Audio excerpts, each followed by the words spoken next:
A lot of people think that it might be like sheltered housing, but it isn't at all, because we have weekly work days. On that work day, we look after all the gardens ourselves, we look after the mill ourselves. It can be anything from changing light bulbs to mowing grass to weeding in the pond.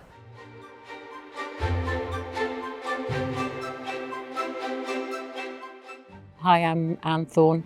I'm a member of Cannock Mill cohousing, and I'm also an architect. Cannock Mill started with a group of women who were walking every year. We thought about cohousing and explored lots of different sites.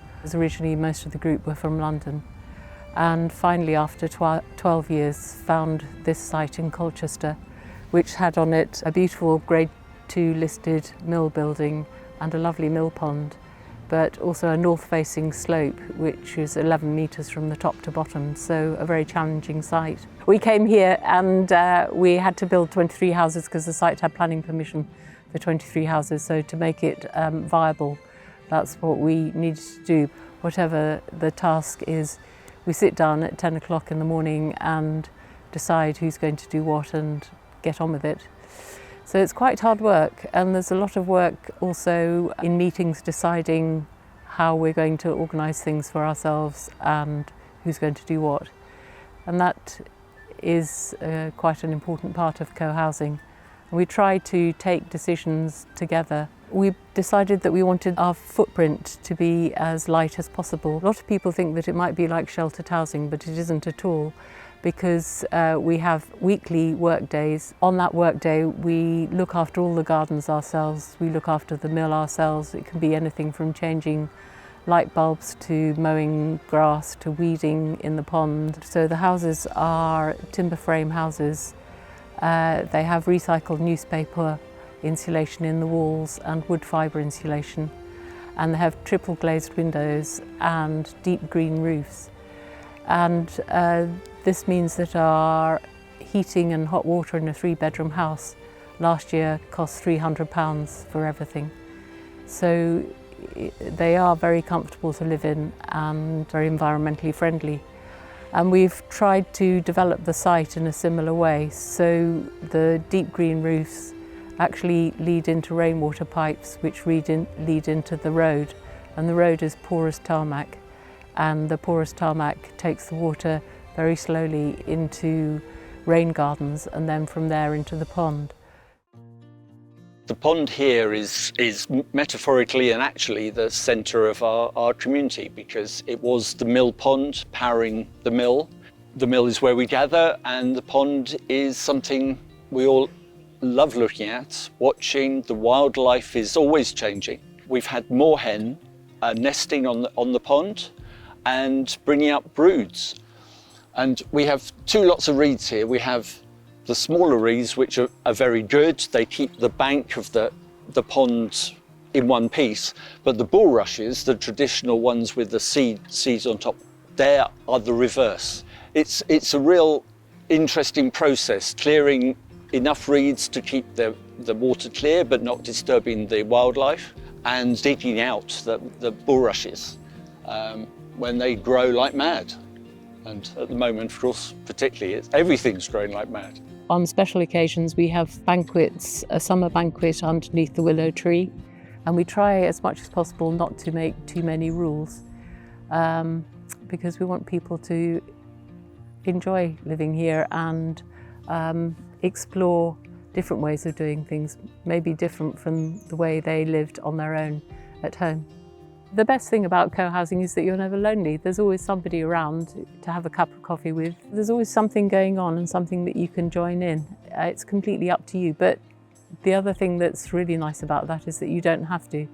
And if you're feeling solitary, you can just be solitary. Definitely not everybody is a gardener. We've got some people who know a lot about growing vegetables. Some of us enjoy the idea of growing vegetables but don't know how to do it. We've also got people who know a huge amount about composting, which is really important because the grounds here produce a huge amount of green waste. All the way along the back of the houses we've got a fence with different fruit trees which are espaliered, so there's pears, apples, cherries, plums, and all of those need looking after.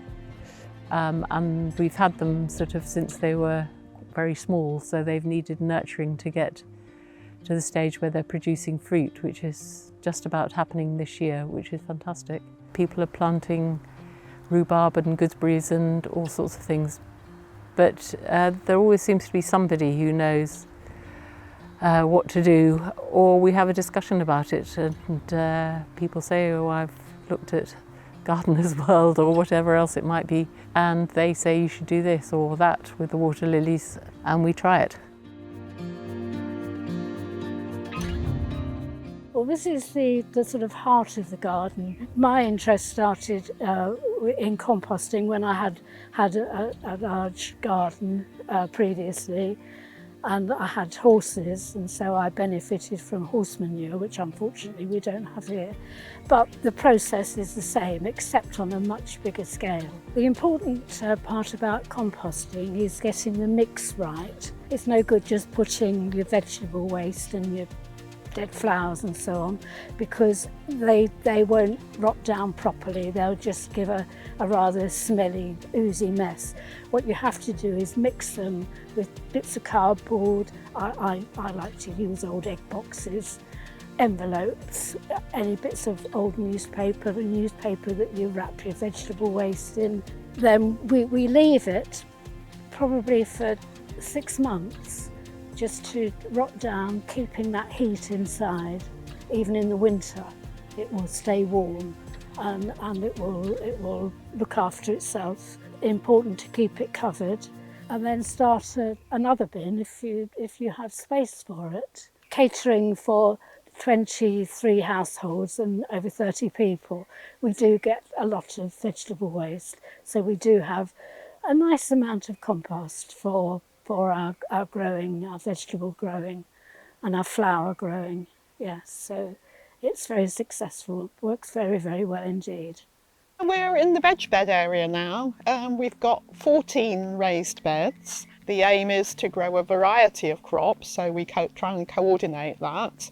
And they need to be crops that will provide sufficient to at least contribute to our community meals, where we generally have about 25 people. We've already had some nice produce for our meals, broad beans, strawberries, salad.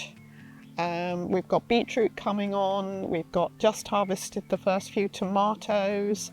We've got potatoes, and of course the beans that you can see behind me. We just experiment really. We've grown different things in different years.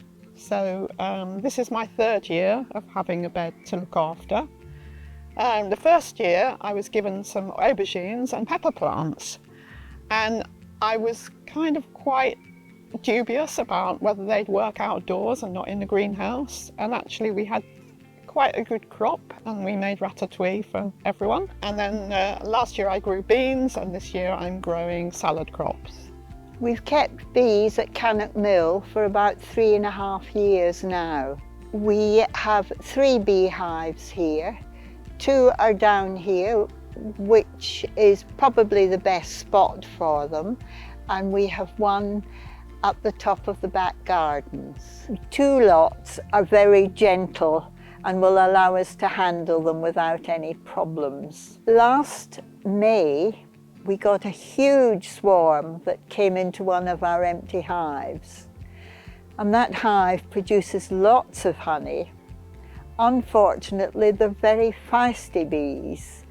And when we go near them or go into the hive, they attack us quite fiercely. And we get honey every season, and it's very good honey. It's wild and cultivated flowers, and also the trees. There's a lot of pollen and nectar in the deciduous trees.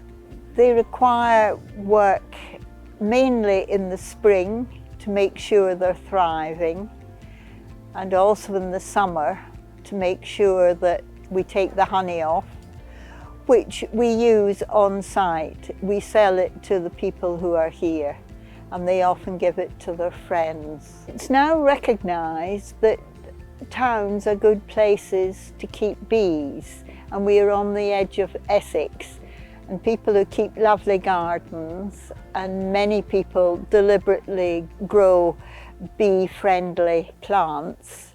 So there's lots of cultivated flowers around here. Because of the steep north-facing slope, everybody's got a terrace garden at the back of the houses. The gardens are individual gardens that belong to each household, but we don't have any fences between them.